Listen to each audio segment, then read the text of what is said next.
first game of the year, as we know, is in Saturday, August 31st, 2024. The time has been recently announced, which is 2:30 p.m. kickoff in Memorial Stadium with the UTEP Miners. Used to be known, if I remember correctly, the Texas Western Miners, which was the first all African-American basketball team ever to win the NCAA tournament way back in the day, in case you needed to know that history.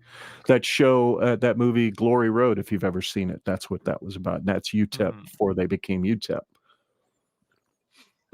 So they're returning offensive production as of May 13th, 2024, as they have 44% of their production returning, which is ranked 118th nationally.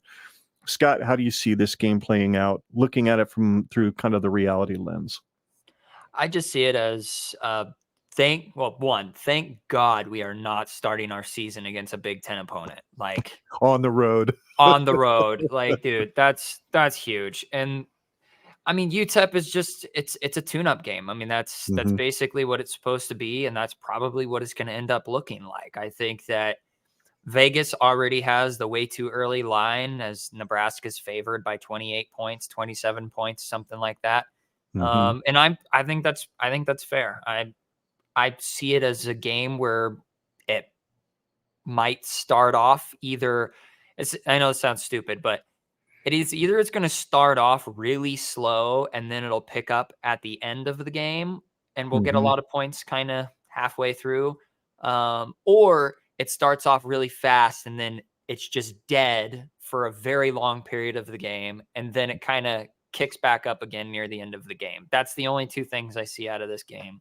But yeah, I think it's going to be, it's going to be great not playing against a Big Ten opponent. There's less pressure. It's a great way to get off on the right foot. Cause isn't it been since when was the last season we won our season opener? 2019. It was South Alabama. I can't remember. It was kind of one of those games where you went, okay, we won, but thank God the defense kind of showed up and had some big plays because it was close. It was the Cam Jurgens snapping the ball every other snap over Adrian Martinez head game. Yes. So it was kind of like I think I was at a wedding. Most likely, yeah. I think that's when that was. I was at a wedding. No, because I hadn't met Kelsey yet. Or yes, I did. Because that was 2019. I met Kelsey. Then we got married in 2020.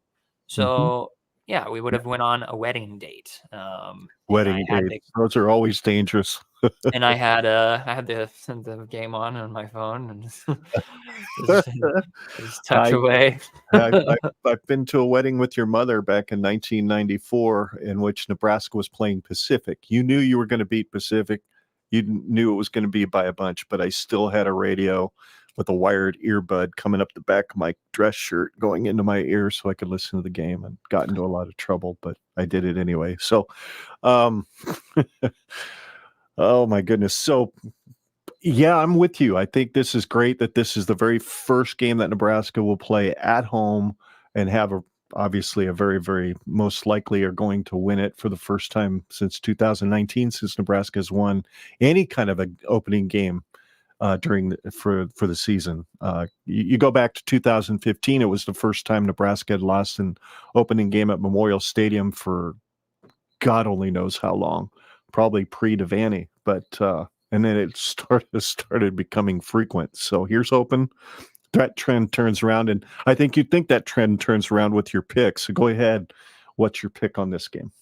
So I pick it as a win, and I'm going to make just an off-the-cuff bold prediction. I think that Moonbot says, I'll put this comment up here for people to see, TD within 8 plays. I honestly think I would not be surprised if it's the first play of the game and Dylan Rhule, it's some sort of play action. Dylan Rhule steps back and just hits a guy in a seam route just perfectly and just off to the races, touchdown. First play of the game. That's what I'm feeling.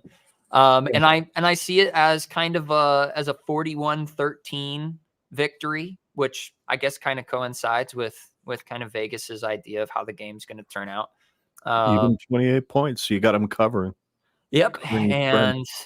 And with the whole, it's funny that you brought up the whole Tristan Alvano thing, because I could see it being either way. Is it 41 points because we kicked 2 field goals, or is it 41 points because Tristan misses 2 field goals and an extra point just to get the bad things come in 3? So, but yeah. So 41-13 Nebraska. That's what I think is a pretty realistic score.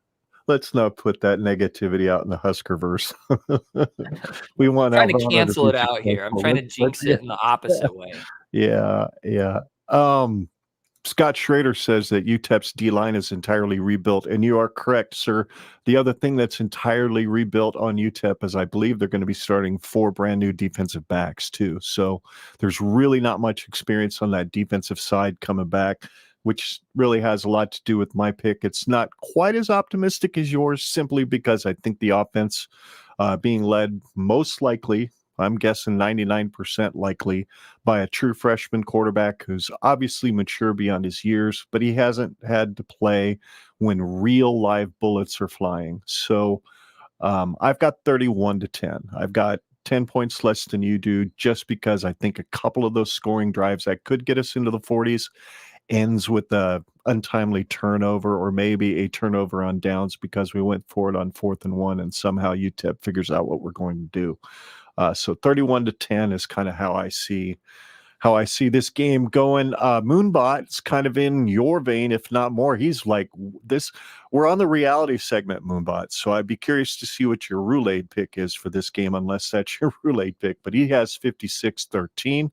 And Patrick Joseph. Patrick, I don't know if I've seen you on the stream before. My apologies if you've been here. Thank you. Appreciate the comment. He says 27-14 Nebraska. So we got a couple of